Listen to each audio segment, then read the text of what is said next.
Females अक्सर मेरे से पूछती है, डॉक्टर पहले जैसा वेट लॉस नहीं हो रहा, मैं सेम डाइट फॉलो कर रही हूँ, एक्सरसाइज कर रही हूँ, पर वेट वहाँ का वहाँ ही है।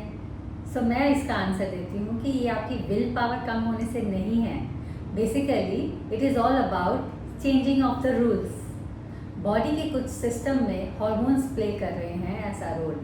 जब एक certain 45 years of age level आ जाता है, उसके बाद आपके हॉर्मोन्स जो हैं like cortisol, growth hormones, epinephrine और साथ ही साथ एस्ट्रोजन लेवल्स जो कि रिप्रोडक्टिव ऑर्गन से आता है, ये सब चेंजेस आने से बॉडी वैसा रिस्पॉन्ड नहीं करती वेट लॉस जर्नी में जैसे पहले करती थी। सो इसमें सिंपल 5 रूल्स हैं जो मैं आपको एक्सप्लेन करना चाहूँगी। चलो समझते हैं इसको स्टेप बाय स्टेप। सो पहले समझते हैं कि हॉर्मोन्स जो हैं बॉडी पे करते क्या हैं।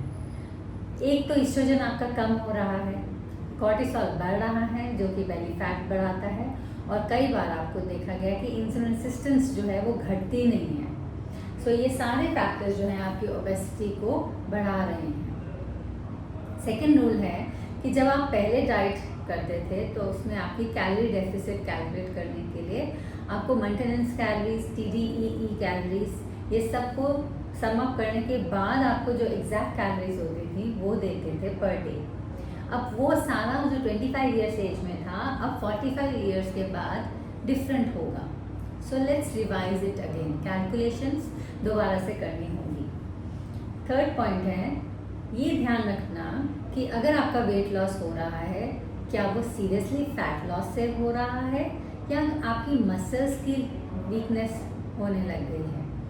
बिकॉज एक टर्म है जिसको बोलते हैं सार्कोपीनिया, ये पेरीमेनोपॉज मेनोपॉज में कॉमन है।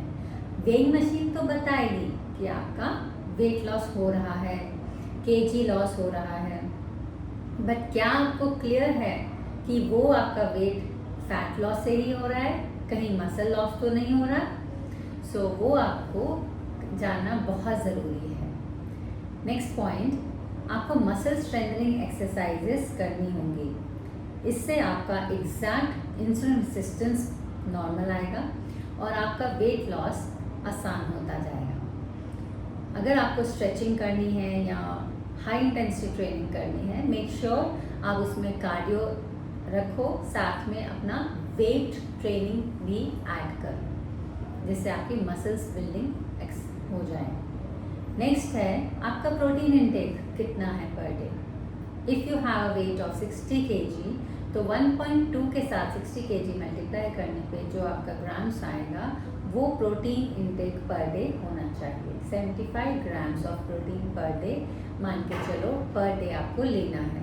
अगर उससे कम ले रहे हैं तो आपकी वेट लॉस जर्नी डिफ़िकल्ट होती जाएगी। नेक्स्ट है, मेजर नहीं किया, जो मैं अक्सर कहती हूँ, तो कुछ नहीं किया।